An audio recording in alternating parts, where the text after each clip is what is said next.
మీరు పోలీసులు కొంచెం పక్క వచ్చేయండి. అడ్మినిస్ట్రేషన్ పైకి రండి. నువ్వు కూడా కూర్చోమా.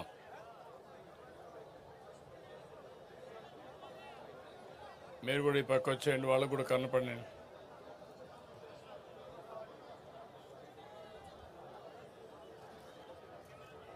నమస్కారం. గౌరవనీయులు నారాయణ గారు ఈరోజు సిఆర్డిఏ బిల్డింగ్ నిర్మాణం చేసుకొని ఈ సందర్భంగా ఈ కార్యక్రమానికి ఇచ్చేసినటువంటి వేదిక పైన ఉండే పెద్దలందరికీ, ఒక పక్కన స్థానిక పార్లమెంట్ సభ్యులు, కేంద్ర మంత్రి పెమ్మసాని చంద్రశేఖర్ గారు, స్థానిక శాసనసభ్యులు గౌరవనీయులు శ్రవణ్ కుమార్ గారు, ఇంకో పక్కన గౌరవనీయులు నరేంద్ర గారు, శ్రీనివాసరావు గారు, పట్టాభి గారు,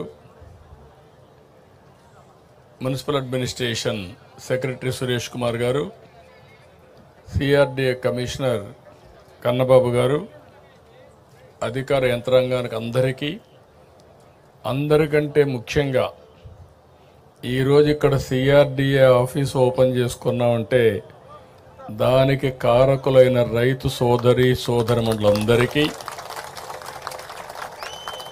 నా నమస్కారాలు, అభినందనలు, శుభాభినందనలు. మీరు కూడా మీడియా కూడా తగ్గండి. సెక్యూరిటీ కదా దిగు. ఎగ్జాక్ట్గా ఈరోజు మీటింగ్ ఎట్లయితే పెట్టుకున్నామో నాకు లేక్ వ్యూ మీటింగ్లు జ్ఞాపకం వస్తున్నాయి. ఆ రోజు మొట్టమొదటిసారిగా రాష్ట్ర విభజన జరిగింది. జూన్ 2వ తారీఖున 2 రాష్ట్రాలుగా విభజన జరిగింది. ఆంధ్రప్రదేశ్ రాష్ట్రానికి రాజధాని లేదు. ఆ రోజు చట్టంలో పెట్టింది కూడా రాజధాని ఎక్కడ పెట్టాలనో నిర్ణయించడానికి ఒక కమిటీ వేస్తామని ఒక కమిటీ వేశారు. అక్కడి నుంచి శివరామ మైక్ కరెక్ట్గా చూడు.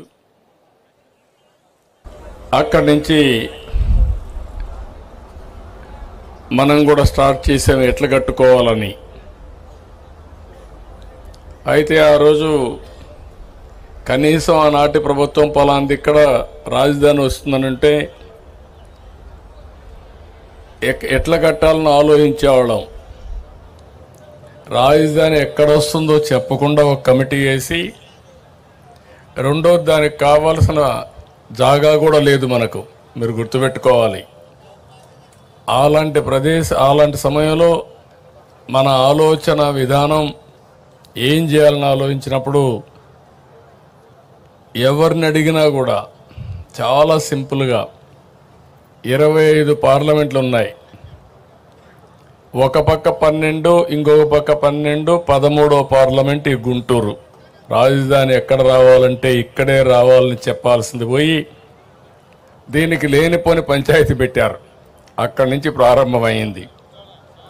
ఆ సమయంలో నాకైతే అసెంబ్లీలో కూడా ఎక్కడ రాజధాని పెట్టాలంటే లేనిపోని సమస్యలు క్రియేట్ చేసి ఎవరెవరు మా ఊరికే కావాలనే పరిస్థితికి వచ్చారు. నేను ఒకటే ఆలోచించాను, ప్రతి ఒక్క ఊరికి ఇచ్చేది కాదు, ఇది రాష్ట్ర భవిష్యత్తుకు ఉపయోగపడే రాజధానిగా ఉండాలి. అందుకే నా నిర్ణయం ఆ రోజు దీనికి సరైన ప్లేస్ వచ్చి విజయవాడ గుంటూరు మధ్యలో అని చెప్పి నిర్ణయం చేశాం మొట్టమొదటిసారిగా. అక్కడి నుంచి అందరూ కూడా ఏదో ఒక రాజధాని కట్టు, 100 ఎకరాల్లో కట్టు, 50 ఎకరాల్లో కట్టు అని చాలామంది చెప్పారు. అప్పటికే నేను ఒక ప్రూఫ్ ఆఫ్ కాన్సెప్ట్ తయారు చేశాను, మీ అందరూ గుర్తుపెట్టుకోవాలి. హైదరాబాద్ నగరంలో ఇట్లనే నన్ను చాలామంది ఎగతాళి చేశారు. నేను హైటెక్ సిటీ కట్టినప్పుడు నా విజన్ చెప్తే ఇది సాధ్యమా అని చాలామంది అవహేళన చేశారు. అది దృష్టిలో పెట్టుకొని నేను ఒకటే చెప్పాను, మళ్ళా జీవితంలో ఇలాంటి అవకాశం రాదు తెలుగు వారికి. ప్రపంచంలో ఒక మంచి రాజధాని, అది కూడా ప్రపంచంలోనే ది బెస్ట్ రాజధాని అక్కడ కట్టింది బ్రౌన్ ఫీల్డ్ రాజధాని, ఇక్కడ గ్రీన్ ఫీల్డ్ రాజధాని కట్టాలంటే దేనికైనా ల్యాండ్ కావాలి, మీరు గుర్తుపెట్టుకోవాలి. ఆకాశంలో రాజధాని కట్టలేము. హైదరాబాద్లో అవకాశం ఏంటంటే రాజధాని కట్టే సమయంలో గవర్నమెంట్ ల్యాండ్స్ చాలా ఉండేటివి, మొత్తం సైబరాబాద్ ఏరియా అంతా కూడా. దానికి కారణం నిజాం పరిపాలనలో అక్కడంతా కూడా డెవలప్ కాలా. గుర్రాలన్నీ కూడా అక్కడ గ్రేజింగ్ పెట్టేవారు, మొల్చేది. అలాంటి ప్రదేశం చాలా గవర్నమెంట్ ల్యాండ్స్ అని కొంతమంది హైదరాబాద్ నుంచి పాకిస్తాన్కి వెళ్ళిపోయి ఆ ల్యాండ్స్ కూడా వదిలిపెట్టిపోయారు. అవన్నీ తీసుకొని నేను బ్రిక్ బై బ్రిక్ డెవలప్ చేశా. ఆ అనుభవం నాకుంది. అయితే ఇక్కడ ఏం చేయాలని నాకు అర్థం కాకపోతే నాకు దారి చూపించింది ఇక్కడుండే రైతాంగం అని చెప్పి మరొకసారి మీ అందరికీ విజ్ఞప్తి చేస్తున్నా. మీలో ఎందుకంటే భూమి అనేది ఒక సెంటిమెంట్. నేను ఎక్కడ ఏ ప్రాజెక్ట్ని కట్టినా మీరు ఒక్కసారి చూస్తే ఎక్కడ కూడా ఫెయిల్ కాలా.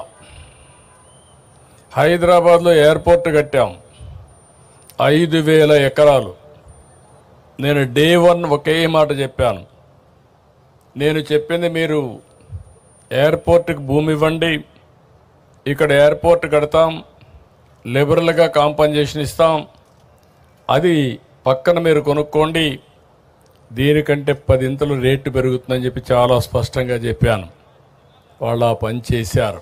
ఎంతమంది రెచ్చగొట్టినా వినకుండా చేస్తే అక్కడ ఎయిర్పోర్ట్కి ల్యాండ్ ఇచ్చి పక్కన ల్యాండ్ కొనుక్కున్న వాళ్ళందరూ కోటీశ్వరులు అయ్యారంటే అది ఆ రోజు నేను చూపించిన విజన్ అని చెప్పి కూడా నేను మీకు తెలియజేస్తున్నా. ఆ నమ్మకంతో మీరు ముందుకొచ్చి దగ్గర ల్యాండ్ పూలింగ్ కాన్సెప్ట్ ఇది ప్రపంచంలోనే నూతనమైంది. ఎక్కడ ఏ దేశంలో కూడా సక్సెస్ కాలా. అలాంటి నూతనమైన విధానానికి ఆ రోజు నారాయణ గారు, శ్రావణ్ కుమార్ గారు, పుల్లారావు గారు కూడా ఉన్నారు. ఆ రోజు మంత్రి పుల్లారావు, స్థానిక శాసనసభ్యుడు మనం శ్రావణ్ కుమార్ గారు, నారాయణ గారు మంత్రి. మీ అందరితో నెగోషియేషన్లు చేశారు, మీరందరూ ముందుకు వచ్చారు. ఫస్ట్ టైం చరిత్రలో ప్రపంచంలోనే ల్యాండ్ పూలింగ్ కింద అందరూ కూడా ల్యాండ్ ఇచ్చిన ఏకైక చరిత్ర అమరావతి రాజధాని. అది నా జీవితంలో ఎప్పుడూ మర్చిపోలేను. అలాంటి దీనికి దోహదం చేశారు. తర్వాత జరిగిన 5 ఏళ్ళు. అయితే ఆ రోజు మనం గుర్తుపెట్టుకోవాల్సింది, ముందు రాజధాని ఎక్కడ పెట్టాలని నిర్ణయం జరిగింది. ఆ తర్వాత మీరు ల్యాండ్ ఇవ్వడానికి కొంత సమయం ఏ విధంగా రావాలి, పాలసీ అన్ని కూడా నిర్ణయించాం. ల్యాండ్ పూలింగ్ చేశాం. అప్పటికే లేట్ అవుతుందంటే సెక్రటరియట్ కట్టాం, అసెంబ్లీ కట్టాం. నేను ఆ రోజు చెప్పింది మాస్టర్ ప్లాన్ ప్రకారం మనం సెక్రటరియట్, అసెంబ్లీ ఇవన్నీ వచ్చే లోపల మనకు ట్రాన్సిట్ అంటే ఈరోజు ఉండడానికి మంచి బిల్డింగ్లు కావాలంటే అవి కావాలని అపోజిషన్ పార్టీ ఇవన్నీ కూడా రేకు షెడ్లు వేస్తున్నారు, లేకుంటే ఇంకోటి చేశారని చెప్పి అపహాస్యం చేసే పరిస్థితికి వచ్చారు. కానీ ఈరోజు నేను చెప్తున్నా, I'm very happy. First building CRDA building మొదలయ్యింది. ఇది ప్రారంభం మాత్రం.